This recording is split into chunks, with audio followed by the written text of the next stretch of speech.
तो Lord of planned के पिछले एपिसोड में हमने देखा था कि एम्परर डॉलिंग फैंग के साथ ई फैमिली में आ गए थे और अब आगे। तो एपिसोड के स्टार्टिंग में हम डोंगलिंग को देखते हैं जो अपनी स्वॉर्ड से जनरल जोंग पर अटैक कर देते हैं, जिस अटैक को जनरल जोंग रोक नहीं पाता और वह नीचे गिर जाता है। तो एम्परर डॉलिंग की इतनी पावर को देखकर वहाँ पर सब लोग डर जाते हैं।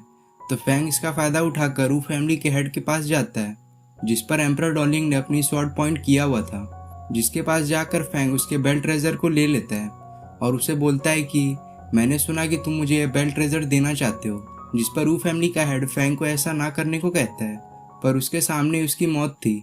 तो वह चुपचाप फैंग को वह बेल्ट ट्रेजर दे देता है। तो फैंग इसके बदले में उसे एक थप्पड़ मार देता है और फैंग उसे बोलता है कि मैं दूसरे की चीज लेकर उसे इसके बदले में जरूरी कुछ देता हूँ। लेकिन तभी फैंग के पीछे से जनरल जोंग अपनी स्पीयर से फैंग पर अटैक कर देते हैं, पर फैंग ने उसे देख लिया था। तो फैंग अपनी ब्लड ब्लेड से जनरल जोंग का एक हाथ ही काट देता है। फिर फैंग उसे यहाँ से वापस लौट जाने को कहता है जहाँ से वो आया था, जिस पर जनरल जोंग तुरंत ही अपना जान बचाकर वहाँ से भाग पड़ते हैं। जिसके जाने के बाद फैंग वो फैमिली के हेड को कहता है कि तुम्हें मुझे अलग से कहना पड़ेगा क्या, चुपचाप चले जाओ यहाँ से। तो वो फैमिली का हेड भी वहाँ से भाग जाता है और अब बस मास्टर जुग्गी ही बचे हुए थे। तो वह चुपके से वहाँ से निकल रहे थे, पर डोंगलिंग अपनी फास्ट स्पीड का यूज़ कर मास्टर जुग्गी के सामने आ जाते हैं और उसे बोलते हैं कि मैं जानता हूँ इस लड़ाई के पीछे तुम ही हो और अब तुम यहाँ से भाग रहे हो। तो मास्टर जुग्गी अपनी जान बचाने का भीख मांगने लगते हैं, जिस पर डोंगलिंग बोलते हैं कि तुम्हें मारने या छोड़ने का फैसला मैं फैंग पर छोड़ देता हूँ। तो मास्टर जुग्गी फैंग को कहने लगते हैं कि अगर तुमने मुझे आज नहीं मारा तो मैं तुम्हें अपनी फोर्सी फैमिली का स्पेशल गेस्ट बना दूंगा और तुम्हें मैं अपनी फैमिली के कल्टीवेशन रिसोर्स भी प्रोवाइड करूंगा। पर फैंग इस ऑफर को रिजेक्ट कर बोलता है कि जो भी मुझे मारने की कोशिश करता है मैं उस पर कोई भी दया नहीं दिखाता हूँ। जो बोलकर फैंग मास्टर जुग्गी के गले पर अटैक कर देता है, जिससे मास्टर जुग्गी वहीं तड़पने लगते हैं। जिसके बाद फैंग यही से बोलता है कि मैंने यहाँ पर मास्टर जुग्गी का गला डिस्ट्रॉय कर दिया है, जिससे उनके पास अब जीने के लिए कुछ ही दिन रह गए हैं, तो मैं उसे ऐसे ही जीने के लिए छोड़ रहा हूँ। जिस बात पर ये भी मान जाते हैं। जिसके बाद हम कुछ देर बाद का सीन देखते हैं जहाँ पर अब फियोना भी ई फैमिली में आ चुकी थी। जिसके बाद हम फैंग को देखते हैं जो ई से बोल रहा था कि आप मेरे निंजा जासूस को अपने ई फैमिली में प्रैक्टिस के लिए रख लें, जिससे ये लोग यहाँ पर प्रैक्टिस करके स्ट्रांग बन सकें। तो फैंग की इस बात पर ही मान जाते हैं और यही फैंग को यांग वांग बूट्स भी देते हैं, क्योंकि यहाँ पर फैंग ने उनकी ई फैमिली की कई बार मदद किया था, पर फैंग इन बूट्स को लेने के लिए तैयार नहीं हो रहा था। तो डोंगलिंग फैंग को बोलते हैं कि ले लो, ये बूट्स तुम्हारे लिए बहुत ही यूज़फुल हैं, इससे तुम्हारे फिजिकल बॉडी और भी स्ट्रांग बन सकेगी। तो फैंग इन बूट्स को रख लेता है। फिर एम्परर डॉलिंग वहाँ से जाने लगते हैं क्योंकि उन्हें अपनी कल्टीवेशन और भी आगे बढ़ानी थी, और वह जाते जाते फैंग को एक पेंडेंट देते हैं, जिसे देखकर वह फैंग को बोलते हैं कि इस पेंडेंट का तुम तभी यूज़ करना जब तुम्हारी लाइफ खतरे में हो, जिससे मैं वहाँ पर खुद आकर तुम्हें प्रोटेक्ट करूँगा। जो बोलकर डोंगलिंग वहाँ से चले जाते हैं, जिनके जाने के बाद फैंग भी वापस अपने यून फैमिली की ओर निकल जाता है, जिसके साथ फियोना भी होती है। जहाँ जब फैंग अपने घर पहुँच जाता है तो फैंग का एक सर्वेंट फैंग को बताता है कि जिस बंदे को ई फैमिली ने हमारे प्रोटेक्शन के लिए भेजा था, जिसका नाम सुआन होता है, उसकी हालत अभी बहुत नाजुक है। जिस पर फैंग, फियोना, अंकल फू तुरंत ही सुआन के पास जाते हैं। जहाँ फैंग पहुंचकर सुआन की बॉडी को एग्जामिन कर बोलता है कि सुआन तो स्पिरिचुअल सी रेलम पर है, पर इसके बावजूद इसे किसने इतना इंजर्ड कर दिया है। तो वह सर्वेंट बताता है कि यहाँ पर 2 दिन पहले एक अजीब सा आदमी आया था, जिसने अपने चेहरे पर एक टाइगर मास्क पहन रखा था, और उसके साथ कुछ ट्रू युआन रेलम के बंदे थे जिन्होंने इस जगह के हर कोने को सर्च किया था।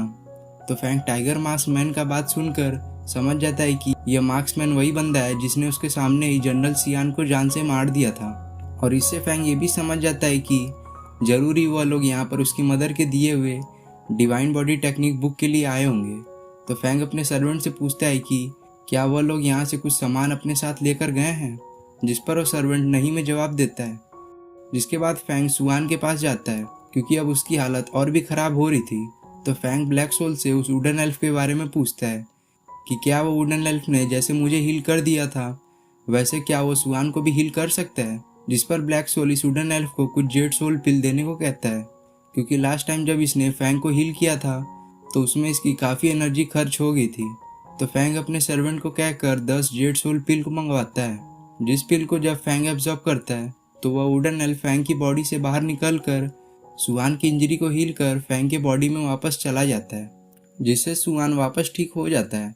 तो फैंग उन्हें यहाँ पर कुछ और दिन रेस्ट करने को कहता है, लेकिन तभी वहाँ पर फैंग के दोस्त आ जाते हैं, जिनमें से एक दोस्त फैंग को बोलता है कि मुझे तुम्हारे फादर के डेथ से रिलेटेड कुछ न्यूज़ मिली है। और वह फैंग को बोलता है कि जिस साल में तुम्हारे फादर का मर्डर हुआ था उसी साल तुम्हारे फादर के ठीक मर्डर के बाद 6 मिनिस्टर रिटायर हुए थे, जिनमें से 5 मिनिस्टर का पहले से ही किसी ने मर्डर कर दिया है और अब बस काई ही बचा है, जो कि अपने फैमिली के साथ बैम्बू फॉरेस्ट में छिपा हुआ है। जिसके बाद हम काई को देखते हैं, जिसके घर के पास कुछ ब्लैक निंजा आ रहे थे, लेकिन काई को उनके होने का पता चल गया था, तो वह उन पर अटैक कर देता है और अपनी वाइफ और डॉटर को वहाँ से जाने को कहता है, जिस पर उसकी वाइफ वहाँ से अपनी बेटी को लेकर वहाँ से भागने लगती है। पर 2 निंजा काई पर अटैक करने लगते हैं और एक निंजा काई की वाइफ और उसकी डॉटर के पीछे जाता है, जिन्हें वो निंजा मारने ही वाला था। पर तभी वहाँ पर फैंग सही टाइम पर आकर उस निंजा को अपने क्लोन टेक्निक का यूज़ कर जान से मार देता है। जिसके बाद फैंग तुरंत ही काई के पास जाकर उसे भी उन निंजा से बचा लेता है, जिसमें फैंग को उन निंजा को जान से मारना पड़ता है। जिसके बाद फैंग काई से अपने फादर के मर्डर के बारे में पूछता है, तो काई रिवील करता है कि जब तुम्हारी मदर मियो किसी को कुछ बताए बिना ही गायब हो गई थी, तब उसके कारण तुम्हारे फादर बहुत ही डिप्रेस रहने लगे थे। और जब एक दिन हम 6 मिनिस्टर ने तुम्हारे फादर को ड्रिंक करने को बुलाया, तो वह पहले से ही बहुत परेशान होने के कारण उन्होंने बहुत ज़्यादा ड्रिंक कर लिया, जिस नशे में उन्होंने हमें बता दिया कि तुम्हारे मदर मियो ने जाने से पहले 2 सीक्रेट पावरफुल टेक्निक बुक छोड़ के गई हैं, जिस टेक्निक को अगर कोई भी सीख ले तो उस बंदे को हराना लगभग नामुमकिन हो जाएगा। तो इसलिए हम लोगों ने उस टेक्निक को तुम्हारे फादर से छीनने की कोशिश की, पर तुम्हारे फादर बहुत ही पावरफुल थे, तो इसलिए हम उस टेक्निक को तुम्हारे फादर से नहीं ले पाए, जिसके कारण वहाँ से हमें जान बचाकर भागना पड़ा। और इससे हम लोग समझ गए थे कि इससे तुम्हारे फादर हमें इतनी आसानी से छोड़ने वाले नहीं हैं, तो इसलिए हमने ये सीक्रेट टेक्निक वाली बात गोल्डन ड्रैगन गार्ड को बता दिया, जिसके कारण तुम्हारे फादर के पीछे वह गोल्डन ड्रैगन गार्ड वाले लग गए। और उन गोल्डन ड्रैगन गार्ड वालों ने तो हम लोग को एक एक करके जान से मारना शुरू कर दिया, जिससे सीक्रेट टेक्निक वाली बात हम किसी और को ना बता सकें। जिस पर फैंग काई को बोलता है कि तुम लोग को ये काम करते हुए शर्म नहीं आई, मेरे फादर ने तुम लोग पर विश्वास किया था। जो बात बोलते बोलते फैंग काई को मारने के लिए आगे बढ़ता है, जिस पर काई भी बोलने लगता है कि मैं अपनी गलती मानता हूँ और इसके लिए मैं बहुत शर्मिंदा हूँ। पर किसी तरह फैंग अपने गुस्से को शांत करता है और उसे नहीं मारता, क्योंकि अगर फैंग ने काई को मार दिया तो उसकी बेटी और वाइफ अनाथ हो जाएगी, और अनाथ होने का दर्द फैंग को अच्छी तरह से मालूम है, क्योंकि वह बचपन से ही अनाथ है। तो इसीलिए फैंग काई को कुछ नहीं करता और वहाँ से जाने लगता है। पर तभी कोई बंदा एक अटैक करता है, जो अटैक काई को हिट हो जाता है, जिससे काई वहीं पे मारा जाता है।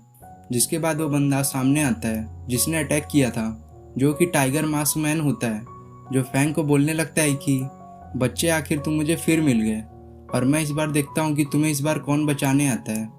जिसके ये कहते ही एपिसोड यहाँ पे ख़त्म हो जाता है।